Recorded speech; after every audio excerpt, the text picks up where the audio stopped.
Hello viewers, thank you for watching the video. This is Wadud. Welcome back with new another video, and today I'm going to teach you how to make sentences using I'm being, am being, is being, are being and was being, were being. So am being, is being, are being হলে সেটার অর্থ কি হবে এবং আপনারা কখন am being, is being, are being, was being, were being এর পরে কখন adjective ইউজ করবেন এবং কখনোই তো এটা আবার প্যাসিভ কন্টিনিউয়াস টেন্স হয় am being, is being, are being, was being, were being এটা past passive continuous tense হয়। তো আমি আপনাদেরকে এখানে একদম পানির মতো সহজ করে দেওয়ার চেষ্টা করব এবং how you can make sentence just thinking in Bengali বাংলাতে চিন্তা করে অর্থ বুঝে কিভাবে আপনারা সেন্টেন্স করবেন that I will show you here in this video. So guys, let's get started. সবাই স্ক্রিনে লক্ষ্য করেন, এখানে লেখা আছে দেখেন am being, is being, are being। এখন আমি যদি এই বিটাকে একটা ভার্ব ধরি তাহলে am being সেটা দেখেন প্রেজেন্ট কন্টিনিউয়াস এর মতো ইউজ হইতেছে, যেটা আপনারা যদি সেখানে অ্যাডজেক্টিভ হিসেবে ব্যবহার হয় তাহলে প্রেজেন্ট কন্টিনিউয়াস এর মতো ইউজ হবে। তো আমরা কন্টিনিউয়াস না করে আপনি সরাসরি মনে রাখেন বি অর্থ হওয়া, তাহলে am is আর ing তেসিতেছ হইতেছে, is being হইতেছে, are being হইতেছে। তো am being, is being, are being যদি হইতেছে হয় তাহলে এখন প্রশ্ন হচ্ছে এটার পর অ্যাডজেক্টিভ বসবে নাকি এটার পর ভার্ব থ্রি। ভাই যদি প্যাসিভ কন্টিনিউয়াস টেন্স হয় পাস্ট তাহলে was being, were being past participle মানে ভার্বের তিন নাম্বার যে রূপটা হয় সেটা হবে। আর যদি সেটা অ্যাডজেক্টিভ বসে তাহলে সেটা কখন ইউজ করব আমরা, এইটা আমরা ডিরেক্টলি অর্থ বুঝে ইউজ করব। লক্ষ্য করেন যদি am being, is being, are being অর্থ হইতেছি, হইতেছ, হইতেছেন, আমি একটা লিখছি, আপনারা তেসি তেস তেছেন এরকম থাকতে পারে। একইভাবে সরি ফর দ্যাট, একইভাবে লক্ষ্য করেন was being, were being, am being, is being, are being এর পাস্ট ফর্ম হচ্ছে was being, were being। am being অর্থ যদি হইতেছে হয় তাহলে was being ডিরেক্টলি মনে রাখেন হইতেছিল। তো এটা যদি আমি ভাঙায় দেই তাহলে লক্ষ্য করেন, আমি একটু আপনাদেরকে এখানে আলাদাভাবে আমি একটা রুল দেখাই। লক্ষ্য করেন বি অর্থ হচ্ছে হওয়া, বি একটা ভার্ব হিসেবে ধরলাম। এরপর দেখেন ইট অর্থ কি খাওয়া,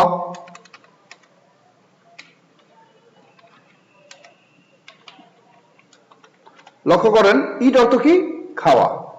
এখন আমি যদি বলি, যদি টেন্স প্রেজেন্ট কন্টিনিউয়াস টেন্সের কথা চিন্তা করি, যদি আমি লিখি আই এম ইটিং তাহলে এর অর্থ হচ্ছে আমি খাইতেছি। এখন আমি এই ভিটাকে ভার্ব ধরে লক্ষ্য করবেন, এই বিটাকে ভার্ব ধরে যদি আমি এরকম ভাবে একইভাবে যদি লিখি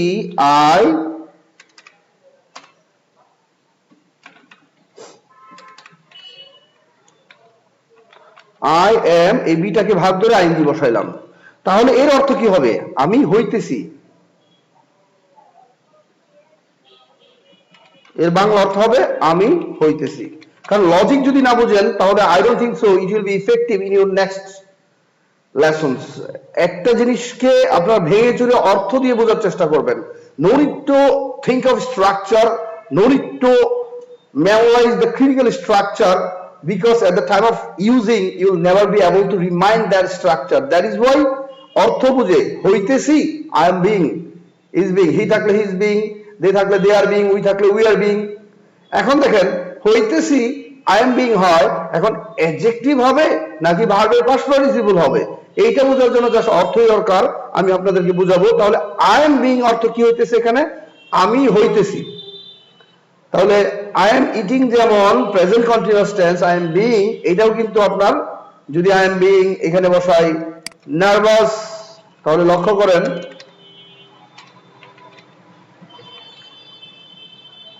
I am being nervous তাহলে দেখেন এইটা কিন্তু ভার্ব হিসেবে ব্যবহার হচ্ছে, তখন এটা কিন্তু প্রেজেন্ট কন্টিনিউয়াস টেন্সে চলে গেল। এখন I am eating এটা, এখন একইভাবে যদি এরকম লেখা থাকে I am being appointed in the office, তাহলে দেখেন I am being এর পরে এখানে কিন্তু লক্ষ্য করেন I am being এরপর দেখেন আছে appointed, তার মানে কি এটা ভার্ব আছে।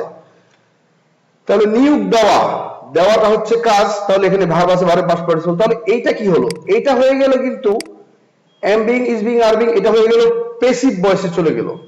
তো প্যাসিভ ভয়েস এটা ইংলিশে কিভাবে বুঝবেন? যদি আমি নিজের কাজ নিজে না করি এবং কাজটা তাৎক্ষণিক চলতেছে, তাৎক্ষণিকভাবে চলতেছে, তখন চলতেছে এরকম বুঝায়, এখন চলতেছে এরকম বুঝায়, তাহলে সেটা হয় I am being appointed, এর অর্থ হচ্ছে আমাকে নিয়োগ দেওয়া হইতেছে।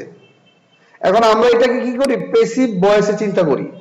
তো প্যাসিভ ভয়েসে ভার্বে পাস্ট পার্টিসিপল হবে, যদি ভার্ব থাকে পাস্ট পার্টিসিপল দিবেন, আর না হলে অ্যাডজেক্টিভ দিয়ে কাজ চালাবেন। এখন পাস্ট পার্টিসিপল কখন দিবেন? যদি ভার্ব থাকে। যদি অ্যাডজেক্টিভ কখন ব্যবহার করবেন? যে অর্থটা আপনার বাংলা কথার সাথে মিলবে সেটাই অ্যাডজেক্টিভ হবে। So no need to get tension when I will have to use adjective, am being, is being, was being, were being, এগুলোর পরে কখন অ্যাডজেক্টিভ ব্যবহার করব এটা নিয়ে টেনশন করার দরকার নাই। কখন এটা প্যাসিভ ভয়েস হবে এটাও টেনশন করার দরকার নাই। আপনি যদি শুধু মনে রাখেন হইতেছি I am being, এখন আমি যদি নার্ভাস হইতেছে I am being nervous, আমাকে নিয়োগ দেওয়া হইতেছে I am being, আমি হইতেছে, দেখেন হইতেছে কিন্তু কথাটা আছে হইতেছে, তাহলে I am being, এখন নিয়োগ দেওয়া ইংরেজি কি? কাজ এটা, তাহলে আলটিমেটলি বুঝবেন এটা ভার্ব হবে, তাহলে I am being appointed। তো এই ছিল অ্যাডজেক্টিভ হবে না ভার্বের পাস্ট পার্টিসিপল হবে, প্যাসিভ হবে, সেটা প্যাসিভের কথা চিন্তা করার দরকার নেই, আপনি ডাইরেক্ট অর্থ চিন্তা করবেন। এবং ভার্ব যদি হয় সেটা পাস্ট পার্টিসিপল হবে, আর না হলে যেটা থাকবে সেটা অ্যাডজেক্টিভই হবে, এটা আপনাকে টেনশন নাই, আপনি জাস্ট অর্থ বসে মিলান। যেমন দেখেন আমি কিভাবে আপনাদেরকে দেখাইতেছি, তাহলে লক্ষ্য করেন আমরা যেটা পাইলাম যে am being, is being, are being এর মানে হচ্ছে হইতেছে, was being, were being এর মানে হচ্ছে হইতেছিল। এখন পরে ভার্বের পাস্ট পার্টিসিপল হতে পারে, অ্যাডজেক্টিভও হতে পারে, no need to get tension, কারণ এটা অর্থ অনুসারে বসাবেন। যদি ভার্ব বসান যে কোনো ভার্বেই am being, is being, are being এর পরে বসুক সেটা পাস্ট পার্টিসিপল হবে, যেটা প্যাসিভ কন্টিনিউয়াস চলে যাবে, বাট আপনার চিন্তা করার দরকার নাই। এখন আমি আপনাদেরকে দেখাবো ডিরেক্টলি এক্সাম্পল নিয়ে। লক্ষ্য করেন আমি দুর্বল হইতেছি, তাহলে আমি কি বলবো? আমি দুর্বল হইতেছি, তাহলে লক্ষ্য করেন এখানে আছে আমি নিলাম I, আর এই হইতেছি মানে am being, is being, are being, direct মনে রাখবেন হইতেছি I am being। তাহলে লক্ষ্য করেন আমি লিখলাম I am being। এখন দুর্বল, দুর্বল কি কাজ? এটা কি ভার্ব যে পাস্ট পার্টিসিপল দিবেন? না, তাহলে দুর্বল ইংরেজি কি? কোনো ধরনের টেনশন না করে অর্থ সহ বসায় দেন I am being weak। এখন আমি অসুস্থ হইতেছি I am being sick। আমি স্বাস্থ্যবান হইতেছি আমি হইতেছি I am being। এখন লক্ষ্য করেন আমি দুর্বল হইতেছিলাম, লক্ষ্য করেন এই হইতেছিলাম মানে কি? was being, ডাইরেক্ট মনে রাখবেন, বি আলাদা was আলাদা এটা দিয়ে না, হইতেছি I am being, হইতেছিলাম I was being, directly এভাবে চিন্তা করবেন। তাহলে আমি দুর্বল হইতেছিলাম was being, were being, তাহলে আগে এটা লিখে নেই, তাহলে আমি লিখলাম কি I was being weak। এখন আমি নার্ভাস হইতেছিলাম আছে was being, I was being, এইভাবে মনে রাখবেন। সাবজেক্ট আর was being, am being, are being যেটাই থাকবে সেটা আগে নিয়ে নেবেন। এখন যান এই বাক্যটা যদি লক্ষ্য করেন তাহলে আপনাদের একটু প্রবলেমটা সলভ হবে আশা করি। আমি নিচে চলে গেলাম, লক্ষ্য করেন এই জমিটা বিক্রি করা হইতে, তাহলে এই জমিটা আমি পাইলাম, এটা আগে নিব, আর এখানে হইতেছে আছে তাহলে am being, is being আন দিব। তাহলে আমি এটা সরাসরি দিলাম the building is being, the building is being, তাহলে দেখেন the building is being। এখন বিক্রি করা কি কাজ না? যদি বিক্রি করা কাজ হয় তাহলে আলটিমেটলি বলবেন এখানে ভার্ব পাস্ট পার্টিসিপল, তাহলে সেল অর্থ বিক্রি করা, সেলের পাস্ট পার্টিসিপল হচ্ছে sold, তাহলে the building is being sold।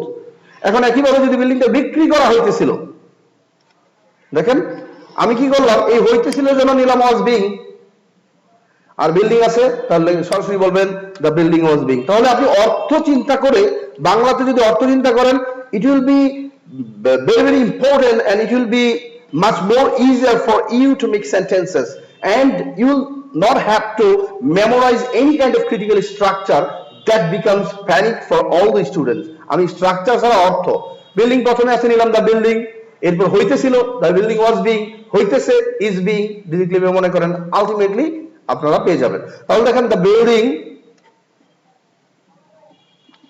Was being, verb থাকলে পাস্ট পার্টিসিপল দিয়ে দিবেন, আর না হলে অ্যাডজেক্টিভ হবে। অ্যাডজেক্টিভ কখন হবে? ভার্ব না থাকলে অ্যাডজেক্টিভ যেটা থাকবে সেটাই অ্যাডজেক্টিভ হবে এবং অর্থের সাথে মিল থাকবে। তাহলে দেখেন the building was being sold. এখন দেখেন তারা ইংরেজি শিখতে আগ্রহী হইতেছে। আমি কি করলাম? প্রথম নিলাম সাবজেক্ট, প্রথম থেকে লক্ষ্য করবেন কিভাবে আমি নিতেছি, তারা নিলাম দে। এখন শেষের থেকে আছে হইতেছে, নিলাম am is are being, তাহলে দে আর বিং। সুতরাং অর্থ চিন্তা করলে যেখানে হইতেছে, এখানে স্ট্রাকচার চিন্তা করার দরকার নাই। তাহলে দে আর বিং, তারা হইতেছে। এখন কি হইতেছে? আগেরটাতে যান, উল্টা দিক থেকে শুরু করেন। তারা হইতেছে, এখন যেটুকু থাকবে সেটুকু উল্টা দিকের থেকে লিখবেন। প্রথমে আগ্রহী, তাহলে দে আর বিং। আগ্রহ মানে কি? ইন্টারেস্ট। আর আগ্রহী মানে হচ্ছে ইন্টারেস্টেড। এখানে ভার্ব না, আগ্রহ করা না, আগ্রহী, এটা অ্যাডজেক্টিভই আছে। তাহলে দে আর বিং ইন্টারেস্টেড। আবারও বলে দিই ভাই, ভালো কোনো ইনস্ট্রুমেন্ট নাই, একটা মোবাইল আছে, একটা ল্যাপটপ আছে, সেটা দিয়ে আমি যেভাবে পারতেছি I am trying my best to do something. But যদি আপনারা মনে করেন যে এই লোকের যেহেতু অ্যাবিলিটি নাই, তাহলে ওর টিচিং করার দরকার নাই, যদি এরকম মনে করেন তাহলে আমার ভিডিও দেখার দরকার নাই, আমাকে বাদ দিয়ে দেন, আমি চলে যাই। আর ইফ ইউ থিঙ্ক, আপনি যদি মনে করেন this video is being helpful for all the students, দেখেন আমি বললাম the building is being, sorry, the video is being helpful, my video is being helpful, আমার ভিডিও is being হইতেছে helpful, সাহায্যকারী, প্রয়োজনীয়, useful, তাহলে এটা যে কোনো ভাবে করতে পারবেন। the building, the rules, the video, Wadud স্যারের ভিডিও, তাহলে the video of Wadud sir is being helpful for you, তাহলে অবশ্যই আপনারা একটু কষ্ট করে লাইক শেয়ার এবং সাবস্ক্রাইব করবেন। মনে রাখবেন ভাই, আমি অন্যান্য টিচারদের মতো I don't want to do business, আমি যদি ঢাকা যাই তাহলে অবশ্যই আমি ভালো করতে পারবো, but I want to do something online, আমি অনলাইনে কিছু করতে চাই। অনলাইনে আমি সারা বিশ্বে পড়াই দিচ্ছি, আপনারা জানেন কিনা, কিংবা you will be wondering to know that every day I have to teach America, Australia, UK যারা লাইভ ক্লাসে করতেছে, এবং এটা একটু এক্সপেন্সিভ, দ্যাট ইজ ওয়াই আমি আপনারা যারা স্টুডেন্ট আছেন তাদেরকে একটা ফ্যাসিলিটি দেওয়ার চেষ্টা করছি যে অনলি 5000 টাকা দিয়ে আমি আপনার রেসপন্সিবিলিটি নিয়ে নিব। That means I will try my best to do something for you. আপনারা যদি চান আমার কাছে লাইভে পড়তে পারেন, অলরেডি আমি আগামী কাল থেকে ক্লাস শুরু করব, আজকে থেকে চেষ্টা করতেছি। তো যদি ভালো লাগে তাহলে আমার সাথে থাকেন। তাহলে দেখেন তারা ইংরেজি শিখতে আগ্রহী হইতেছিল, তাহলে হইতেছিল ওয়াজ বিং, ওয়ার বিং হবে, তারা দে ওয়ার বিং, তাহলে আপনারা এটা আনসার দিবেন। আমার বন্ধু স্মার্ট হইতেছে, এখানে আরেকটা কথা আছে, am being, is being, are being, smart হইতেছে, এই কথাটা একটু ভিন্নভাবে আপনারা বলতে পারবেন। যেমন আমরা অনেকে দেখাই, দেখবেন একটা মেয়ে রাস্তায় দাঁড়িয়ে রয়েছে, একটা ছেলে সামনে দিয়ে যাইতেছে, তো ছেলেটা গ্রাম থেকে আসছে, স্বাভাবিকভাবে আমরা যখন ঢাকাতে যাই আমাদের পোশাক আশাক দেখবেন সব নতুন নতুন পোশাক পরে স্মার্ট হওয়ার চেষ্টা করি। বলতে কি, স্মার্ট হওয়ার বান ধরি, স্মার্ট হওয়ার ভাব ধরি। তো আপনি কিন্তু হইতেছে এই কথাটা am being, is being, are being, যদি কেউ দেখেন যে কোনো কিছু করার ভাব করতেছে, তাহলে এই ক্ষেত্রে am being, is being, are being use করবেন। যেমন আমার বন্ধু স্মার্ট হইতেছে, আসলে সেই স্মার্ট না, গ্রাম থেকে আইছে, এখন সেই স্মার্ট হওয়ার ভাব ধরতেছে। তাহলে মাই ফ্রেন্ড ইজ বিং স্মার্ট, এর অর্থ কিন্তু দুইটাই, আপনি রিয়েলিও ব্যবহার করতে পারবেন, ইজ বিং স্মার্ট, আবার তাকে একটু ঠেস দিয়ে যেটাকে বলে একটু উপহাস করে বলতে পারবেন, my friend is being smart, that means আসলে he is not really smart, but he is trying to be smart in front of a girl. একটা মেয়ের সামনে আসলো, সে স্মার্ট হওয়ার ভাব ধরতেছে, তো এই ভাব ধরতেছে এটাও কিন্তু ইজ বিং দিয়ে করতে পারবেন। হি ইজ বিং স্মার্ট, এর অর্থ কি, সে স্মার্ট হইতেছে। এটা যদি রিয়েলি হয় তাহলে আপনার এক্সপ্রেশনে বোঝা যাবে হি is being smart, say smart হইতেছে।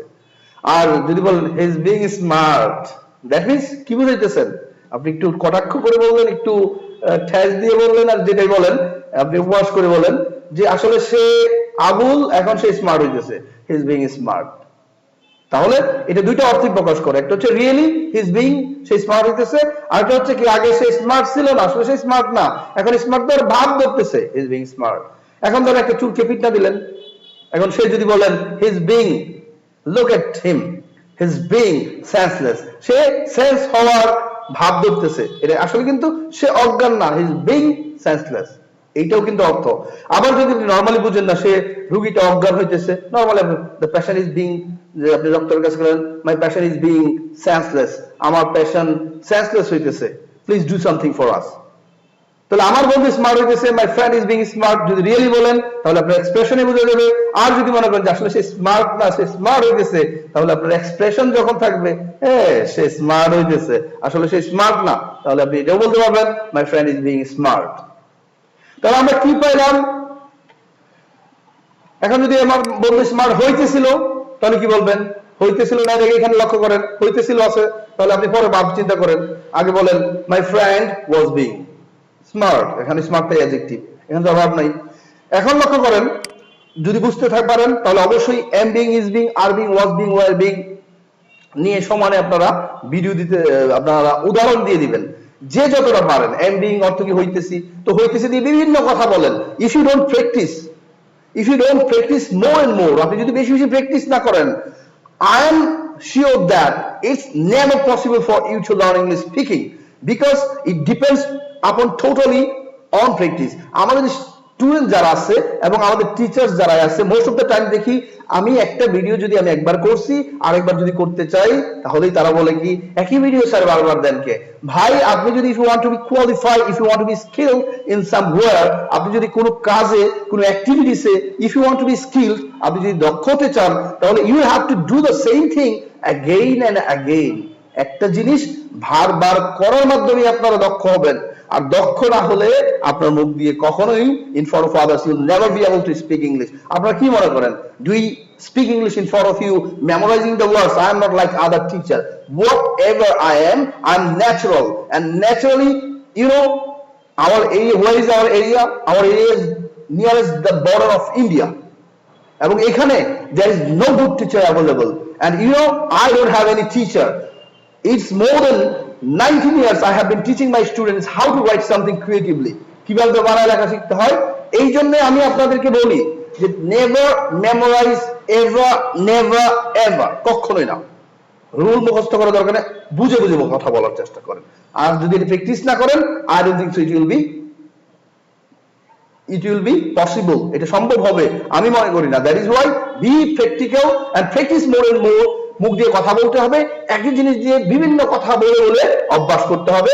What ever needed to you, আপনার সারাউন্ডিং যেগুলো আছে এইগুলো নিয়ে বাস্তব কথা বলেন, বইয়ের ভাষায় কথা বলতে হবে না। তাহলে দেখেন সে অতিরিক্ত প্রেসারের কারণে অজ্ঞান হইতেছে। তাহলে আপনি এইখানে কি আছে এটা পরে প্রথমে সে নেন হি, এরপর হইতেছে নেন ইজ বিং। এখন কি হইতেছে? উল্টা দিক থেকে শুরু হবে। প্রথমে বাক্যে কিভাবে আপনারা বাক্য রচনা করুন দেখেন, আমি ডাইরেক্টলি দেখাই। সে দেখেন আমি লিখলাম হি, আপনারা স্ট্রাকচার চিন্তা করেন কোন প্রথমেরটা শেষেরটা নেই, হইতেছে। তাহলে নিলাম, লক্ষ্য করবেন হি ইজ বিং। এখন কি আছে? উল্টা দিক থেকে যান, এই যে অজ্ঞান, তার অজ্ঞান মানে কি? সেন্সলেস। এরপরে কি আছে? কারণে দেখেন আমি উল্টা দিক থেকে গেলাম, আলটিমেটলি কিন্তু এটা হইতেছে is being senseless because of, তাহলে কারণে বসাইলাম। এখন কি? অতিরিক্ত প্রেসার। তাহলে because of over pressure, it may be he is working, এটা হতে পারে সে কাজ করতেছে, that is Y over pressure, এটাও হতে পারে। অথবা সে আমরা শরীরের রক্তচাপ যেটা বলি এটাও হতে পারে, দ্যাটস নট এ প্রবলেম। তাহলে he is being senseless because of over pressure. আশা করি ব্যাপারটা বুঝতে পারছেন। এখন দেখেন আমার যাইতে দেরি হইতেছিল, হইতেছে এম বিং, হইতেছিল ওয়াজ বিং, ওয়ার বিং, এখানে তো আর বোঝার কিছু সমস্যা নাই। তাহলে আমার দেরি হইতেছিল আই ওয়াজ বিং, দেরি মানে কি? লেট, তাহলে আই ওয়াজ বিং লেট। যাইতে এইতের জন্য টু হবে গো, I was being late to go. এখন আপনারা এই ধরনের বাক্য যত বেশি পারেন আপনারা দেন। আর অবশ্যই ভাই আপনি যদি একটু চান এই আপনার ফেসবুকে যদি একটু শেয়ার করেন তাহলে আমি ওয়াদুদ স্যার গ্রাম থেকে আমার একটু উপকার হবে। আমি ভাই অন্যান্য টিচারদের মতো না, totally different from others. Whatever I have learned in my life, in my ever life, whatever I have learned, I haven't got teaching from any teachers. I have learned everything by myself, by trying my hard, by reading books, and by watching different kind of videos from YouTube. So I am the example, you can take it. আমি উদাহরণ, যেটা আমি গ্রাম থেকে আমি শুধু শিখি না, আমি শিখাইতে পারি। And I'm trying in such a way, আমি এমন ভাবে চেষ্টা করতেছি যদি শিখবেন না অন্যকে আপনি শিখাইতে পারবেন। সো আমাদের দেশে যারাই আছে সবাইকে বলি আপনারা একটু লাইক শেয়ার সাবস্ক্রাইব করে আপনাদের পাশে এই ভাইটাকে জায়গা দেন। এবং আমি not harmful for the society, আজকে আপনার দ্বারা একজন শিখতে পারবে, আমার দ্বারা আপনি শিখতেছেন, আপনার দ্বারা আরেকজন শিখবে। যারা ইয়াং টিচার্স আছেন, ভাই আছেন, সবাই দেখে আমার ভিডিও ডাউনলোড করে নিয়ে চলে যান। বাট আপনার মনে রাখা উচিত, you have got to have some responsibilities for me. আপনার কিছু রেসপন্সিবিলিটি আমার জন্য থাকা দরকার। আই এম ট্রাইং, আপনারা আমাকে একটু সাহায্য করবেন। এই ভিডিওগুলো আপনাদের ফেসবুকে জাস্ট একটু শেয়ার করে দিবেন, আপনাদের বিভিন্ন গ্রুপে যারা আছেন তারা শেয়ার করে দিবেন। যদি আপনারা সত্যিই চান যে আমি আপনাদের পাশে থাকি, আপনাদের পাশে সন্তানদের উপকারের জন্য। আর রিসেন্টলি আমি এসএসসি, জেএসসি, এইচএসসি টোটাল ভিডিওগুলো আমি এই ইউটিউবে দিয়ে দিতে চাই। বাট আপনারা জানেন যে এটা অনেক ওয়েস্ট অফ টাইম, অনেক সময় অপচয় হয়, অনেক টাকা অপচয় হয়। I don't have the ability, I mean so much travelsome. But I am requesting everyone, আপনারা ভালো কাজে আমাকে সহায়তা করেন। আল্লাহ হাফেজ, ভালো থাকবেন। আবার দেখাই, am being, is being, was being এর মানে হচ্ছে হইতেছে, আর ওয়াজ বিং, ওয়াজ বিং মানে পাস্ট ফর্ম, তাহলে ছিল লাগাই দেন, হইতেছিল। আপনি যেখানেই হইতেছে থাকবেন, আগে বলে ফেলবেন আই এম বিং, ভার্ব থাকলে পাস্ট পার্টিসিপল দিবেন, আর না হলে অ্যাডজেক্টিভটা অর্থ বুঝিয়ে দিয়ে দিতে পারবেন। So guys, this will do for the end for the next classes. এইভাবে প্রত্যেকদিন আমি আপনাদেরকে ভিডিও দেওয়ার চেষ্টা করব। এবং আপনারা কি করবেন, আপনারা এই যে যদি বুঝতে পারেন, যেমন আমি হইতেছি, এখন আপনারা নিজে নিজে বাক্য বানান, বাংলাতে বানান। আমি হইতেছি পাগল, আই এম বিং ম্যাড। আমি হইতেছি উন্মাদ, আই এম বিং ক্রেজি। আমি দক্ষ হইতেছি, আই এম বিং স্কিলড। আমি দক্ষ হইতেছিলাম, I was being skilled when I was learning English from YouTube. But after some times I made a gap করে দিলাম, now I don't know anything. এইভাবে আপনারা বাক্য বানান। একটা কথাকে বলবেন, এটাকে দিয়ে বাক্য বানাবেন। আমি হইতেছিলাম, কথা বানান, I was being nervous, I was being dangerous, the water level was being raised, এটাকে বাড়ানো হইতেছিল। তাহলে যদি ভার্ব থাকে আলটিমেটলি পাস্ট পার্টিসিপল দিবেন, না হলে অ্যাডজেক্টিভ দিবেন। অনেক সময় ভার্বের পাস্ট পার্টিসিপল দিয়ে অ্যাডজেক্টিভ হিসেবে ব্যবহার হতে পারে। So guys, not for the day, আজকে আর না, অনেক লম্বা হয়ে গেছে ভিডিও। ভালো থাকবেন, আসসালামু আলাইকুম, আল্লাহ হাফেজ।